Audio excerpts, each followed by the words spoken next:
staying out of trouble early is going to be the biggest key, and having a car that you can adjust on. The track yesterday didn't seem to change much, but hard to tell what it's going to do here in 500 miles. So we've got to be ready to make some adjustments. And welcome. It's another RPM tonight coming to you from Connecticut. Be out of my way. I'm late getting to New Britain State. But I think Jarrett's cautionary words were actually meant for Texas. And down we go to that big old state where they slapped down some cement Saturday to patch up areas of the track damaged by heavy rains. Everything at Texas Motor Speedway was all fancy and ready for the return of Cup racing. A perfect day until the damn thing started. Here we go. Interstate Batteries 500. They are racing at Texas Motor Speedway. They're crashing at Texas Motor Speedway. Right off the top, Darrell Waltrip got involved. Big dog pile of cars all over the racetrack. Jeremy Mayfield, front damage.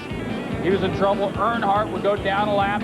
He'd carry on. Bobby Hamilton, heavy damage. Robbie Gordon, major front end damage. Look at it again. Waltrip goes against Johnny Benson, tried to cut him off a bit, goes down low. Waltrip, the only car out of the race after this big dog pile in the middle of the course. During the caution, Bill Elliott's crew chief Mike Beam, scalding water spilled on him. You can't see it here.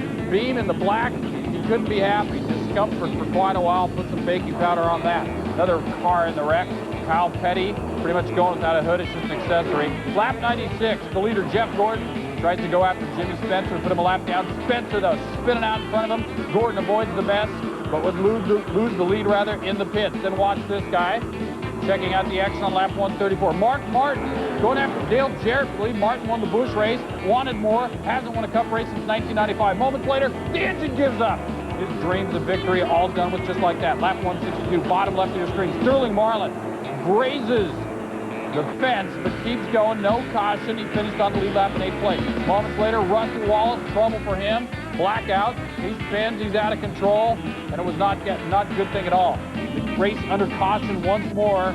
Ernie Irvin, who just a few weeks ago complained about Jeff Gordon trying to stay on the lead lap, he smashes into Greg Sachs, and then what do you know? Here comes Jeff Gordon into Ernie Irvin. Couldn't avoid him. Slammed on through. Big trouble for them.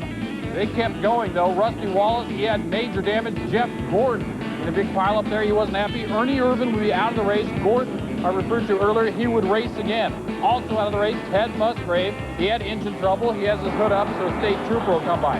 Lap 176, Johnny Benson spinning around. That brings out the 6th caution of the day. Now back to the caution flag. Dale Earnhardt flying up, outraces Terry Labonte to the line. He gets back on the lead lap. Good aggressive driving by Dale. Stays in this thing. Yellow would wave again. Lap 258, the restart. Johnny Benson once more, into the wall, then down low into another. And here comes Joe Nemechek, trying to avoid it, but they meet head on. Nemechek's first race back since the death of his brother John. The battle for the lead would continue and come down to Todd Bodine, riding for the injured Ricky Craven, who got out of the hospital on Sunday. Jeff Burton's flying after him. Burton goes up high. Bodine in trouble and into the wall on lap 276. Watch it again from the speed cam, flying by real hard. Bodine's valiant relief effort, all done with. Needed to push to get behind the wall. And that left Jeff Burton in front. There's his wife. Tears of joy for the win. Also because she saw the English patient this week. Jeff Burton to the lead, in front. Our former Sunday driver. A huge payday for him. $354,000. One of the richest persons in Winston Cup history. First ever Cup win for Jeff Burton. So he and his brother Ward each have 1 Cup win. Dale Jarrett toughed it out to get home second. The Labontes ended up just opposite of how they started. Bobby ends up 3rd at the finish, Terry in 4th, and Ricky Rudd couldn't hold the lead he had. He was 5th at the line. To the winner now with our man Bill Weber. Well, the excitement continues in victory lane here in Jeff Burton. An emotional afternoon and a huge win for you. Congratulations. Well, there's no question we earned this one. To come from a lap down and to be able to do that, that means a whole lot. This team just never gave up, and I never gave up, and we just kept coming back. And this was one of the first races that we've had the car the best at the end of the run. And that's what we've been missing, why we haven't won before this. And today we did it, and that's how you got to win races. You did have trouble on a pit stop. You had to come in, make an extra stop. You told your crew on the radio not to worry about it. You would get it back. Well, we got a really good pit crew, and that's probably the first mistake they've all made all year long. And I knew they'd give me good pit stops the rest of the day. And when you're making changes in 18 seconds, sooner or later you're going to have a mess up. And we just had a lug nut loose, and they got it in there and fixed it and made the lap up, and that was it. So close so many times, Jeff. What does this mean to you? I don't know. It's hard to put it in words. I believe we talked about it the other day, what it would mean to win, and I think I think it means that it's just the beginning of a lot more hard work. Now we won, and now we know what it feels like, and we want to keep on doing it. Congratulations. Thank you. Jeff Burton in victory lane here at Texas.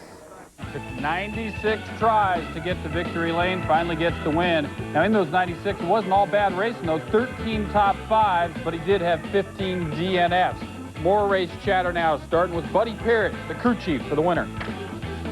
There's a lot of cars, good cars, that were crashed, but we showed we were pretty strong there before all that happened, and I just want people to believe that we won the race and we didn't just have it handed to us. We couldn't get going on the restart because we lost the clutch earlier, and then I lost third gear, and we're just lucky to finish. I fully expected something to happen to the transmission there with all the pieces in there, but the guys did a great job, and we were lucky.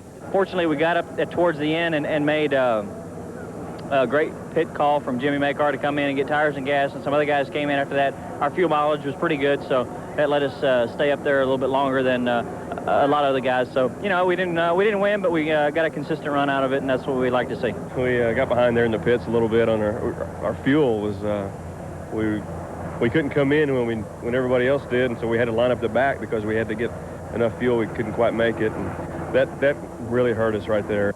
It's a good race car today. We had a little too much front bar. I think the car was a little too tight, but you know, it still was a good day. I got to thank Larry and all the guys, good wrench and everybody. But you know, the guys did a great job on pit stops today too. It was good stops, and that made a big difference. They got me ahead of a few cars on pit road, but we're fortunate to make that lap up. And the 6th place for Dale Earnhardt, his best finish this season. 2 Burtons in the top 10 as Jeff's brother Ward was 7th. Sterling Marlin, Michael Waltrip, and Steve Grissom. They close out the top 10 now. A bit ago in the highlight, we showed you this mess. Ernie Irvin trying to get back on the lead lap. He slammed into Greg Sachs. Then in came Jeff Gordon. He wouldn't talk, but his PR guy would. Ernie said, I was trying to race back to the caution to get my lap back, obviously. There was confusion on the radio as to where the wrecked car was sitting. It can be confusing. The points go like this. No confusion here. It's Dale Jarrett increasing his lead. Terry and Bobby Labonte, the brothers, giving chase. And Jeff Burton 4th after his win. Jeff Gordon dropped down to 5th after getting caught up in that mess in front of him. He ended up in 30th spot on Sunday. Ricky Rudd is 6th. Jeff Bodine is next. Mark Martin and Ward Burton are tied for 8th. Martin's also 8th in Busch points after getting win number 4 this weekend. And Dale Earnhardt is in the top 10 for the first time this season. With the springing forward of the clocks, the time zone chaos of a race being run in Australia, and yachting's deed of gift rules, no doubt you're confused about the running of the kart series Indy Carnival. One thing is clear, Alex Zanardi entered as the new rising star on the pole for a record 6th straight event. And here we go down to Australia.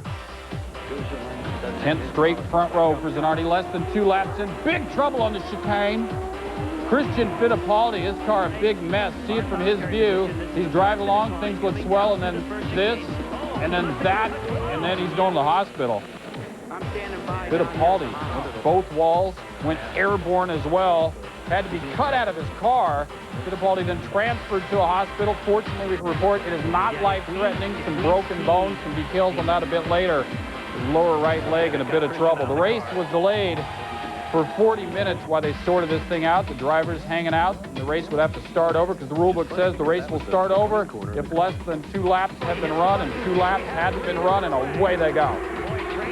Al Unser Jr., he's got problems. He has no tire. He's running pretty much on bare metal there. Unser out of the race, and he is much displeased. You're the worst tire maker ever! Or something like that.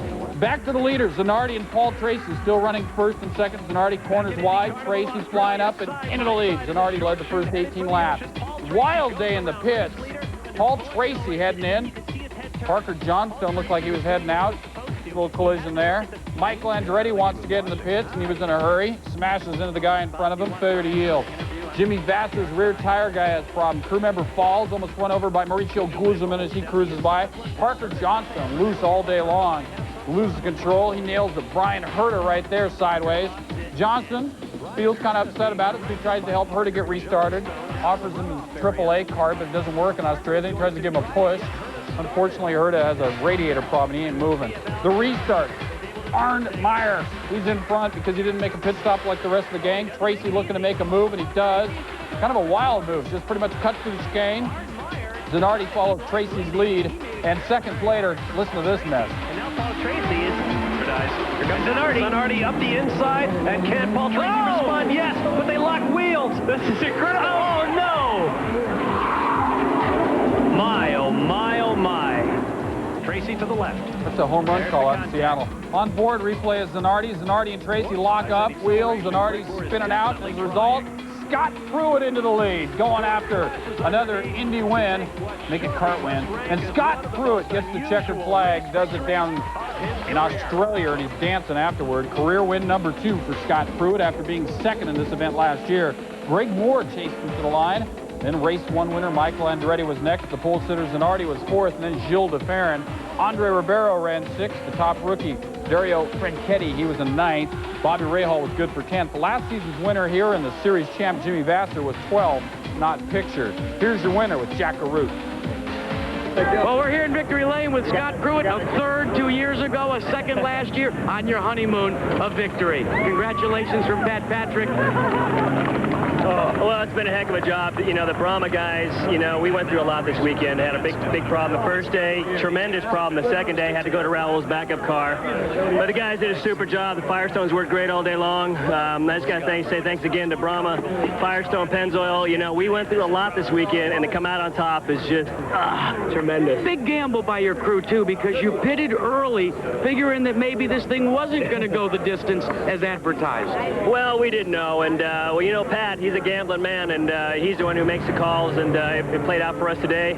Terrific. Again, thanks to the crowd. Australia here, it's horrendous. Well, a great win for Scott Pruitt today. Full rundown here. Pruitt's career work in Australia, 5 starts, the one you just saw winning. 3 top threes in the 5 tries. In last season's race, he was the only guy other than the winner Vasser to hold the lead. More guys talking cars now. First, Alex Zanardi, the pole sitter. It didn't work for him this time. When I had the accident with Paul, to get back to the back of the group, but I was dead last, so I had to work my way up to 4th. What happened in that incident as you battled with Paul Tracy? Do you think that could have been avoided at all? Everything can be avoided in life, but unfortunately we were both racing hard, and we both always want very badly to be in front of everybody, and at that point I gained the lead. It was coming back on me, and I don't know what happened. Yeah, Australia's been real good to me, and I just, I'm just delighted. It's a brand new car we brought here for the weekend, and, you know, we got 500 miles on it now. I just can't be so happy. 2 stages complete, and the kart points go like this. Michael Andretti in front by 5 points on the Aussie winner Scott Pruitt. Greg Moore's next, and Alex Zanardi and Paul Tracy. Last season's champion Jimmy Vasser's in 6th place for now. Gilles de Ferran running next, and Ribeiro, Guzman, and Boisel, they complete the top 10. Here's the latest on the injuries to Christian Fittipaldi. Doctors in Australia operated on him Sunday night. He has 2 fractures of his tibia, that's the lower part of the leg. The operation took longer than expected because of the number of bone fragments found. Fittipaldi will be in Australia for another 4 to 5 days. Could start rehab back in the U.S. in about a week. Stay around. We're headed to Rockingham, North Carolina next for the drags by invitation only for big, huge piles of money. And we'll take in some ASA racing, the season opener from Kenly, North Carolina. Stay around.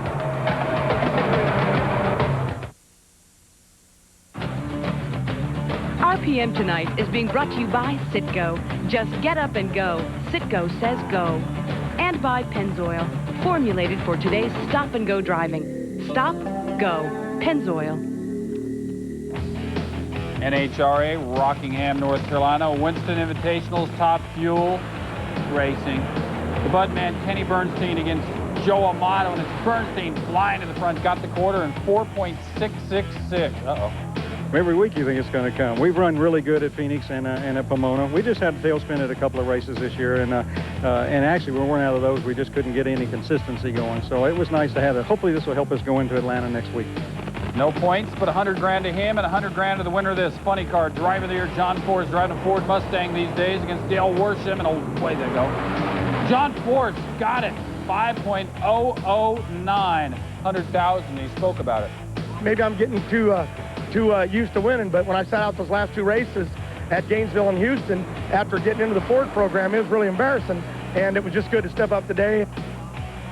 Bad weather stopped the other two finals, but they'll try it next week in Atlanta. The matchups go like this. Scott Jeffrey taking on Warren Johnson in the Pro Stock final. Warren Johnson looking for his first win since the season opener. Jeffrey on his first win since 1995. And Joe Sealing taking on Matt Hines in Pro Stock bikes. Neither of them has won this season. Stay around. On back to Texas. We will go real soon. More on Sunday's event. Particular attention to pictures like this.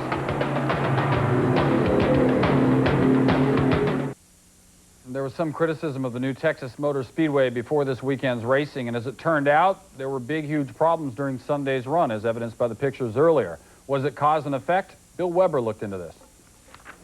There are two ways to react to a day like this. One, when you see all that torn up equipment, it could really turn your stomach. The other reaction might be, man, I really wish I brought my autograph pen today because I saw a lot of drivers back in the garage during the race. But seriously, we haven't had a race like this in a long time, so the post-race question has to be, what happened here and why? The track is just not too conducive to racing right now. It looks like it's going to have to be completely rebuilt because it's terrible racing right now. Everybody knows the first lap, you got to give everybody a break. And I don't know what happened to Johnny on the start. He took off, but then he slowed down. And so I think, nice guy, going to let me in. So I get down there, and there's plenty of room, and there's not going to, you know, no big deal. I turn in, and about that time, he whacked me in the left rear, and the round I went. That's what happens when you don't have a place to race, you know, something that you can run too wide and race each other clean, and that's the case today. One groove, if somebody gets a nose under you, you got to let them go. I mean, that's give and take. You got to do it because there's no outside groove.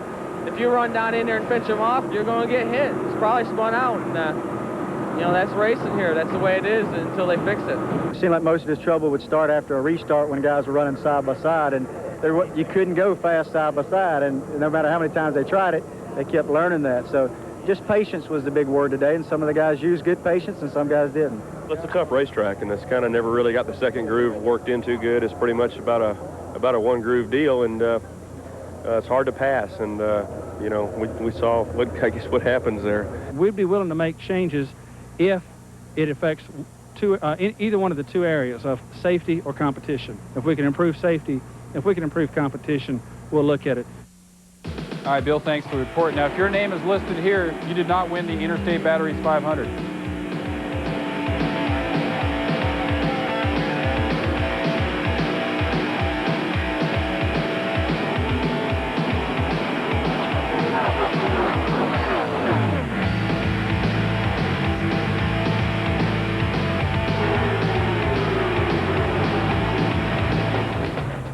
Another visit to Australia coming up soon. We'll go back to the side of a huge win for Scott Pruitt and huge crashes for some other folks.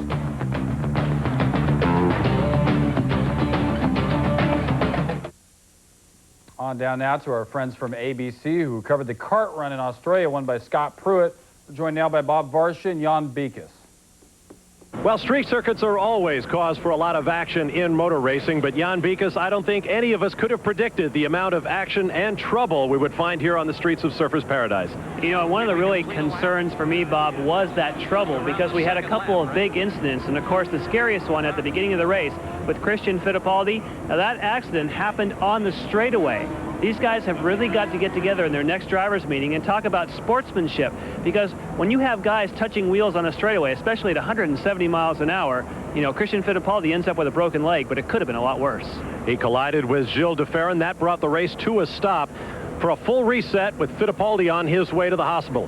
The race got underway once again, and the battle for the lead clearly became a battle between Paul Tracy and Alex Zanardi, and that too came a cropper late in the race. But you know, Paul Tracy at the beginning of the race showed a lot of maturity, and he was putting pressure on Zanardi, and then when it became available, he took the lead. But later on in the race, things just came unglued for Paul Tracy. Both Zanardi and Tracy started boxing back and forth, and then unfortunately, they made contact, and Paul Tracy was out of the event. Well, Zanardi was able to scramble his way back to fourth place at the finish, but in the end, the man that all the Australians, I think, really wanted to see in victory lane was Scott Pruitt. Yeah, Scott Pruitt is a really big favorite here in Australia because of what we talked about on the broadcast, that he loves coming down here. He does all the events. He flies with the Royal Air Force. He rides horses, and he's just a big crowd favorite here, and it's a great win for him. It's been a long time. Of the 28 cars that started, 17 finished. The race was called after 57 of the 65 scheduled laps due to all of the yellow flags. The Australians wanted action, and they certainly got it. Scott Pruitt comes through for the victory. Michael Andretti maintains his lead in the championship with a first place in the season opener and a third place here on the streets of Australia. That's the story from Surfers Paradise. Now let's take you back to the studios. All right, thanks, guys, for helping out RPM. 27th place in Australia on Sunday for Al Unser Jr. He's done that back-to-back now and has gone 19 straight without a win. But in those 19, he's had 8 top 5s. RPM tonight, 7 nights a week, Monday through Friday. John Kernan, 7 Eastern. We do the weekends. We're right back.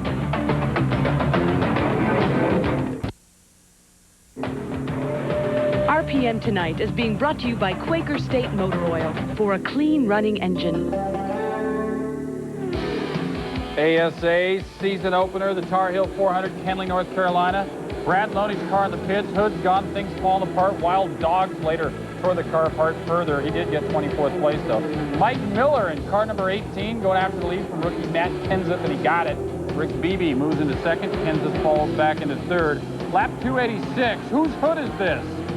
His hood. Mike Cofer's hood. His. Bad hood. Bad driver. Mike Miller. No, he's a good driver, bad hood.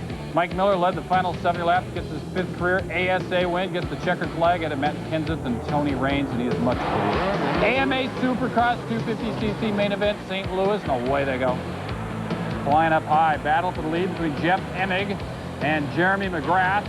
Over the triples here, McGrath looking to go down low to the inside, and he got him, gets into the lead. McGrath moves on to get his 2nd win of the season. Jeff Emig was 2nd, but Emig is the season points leader.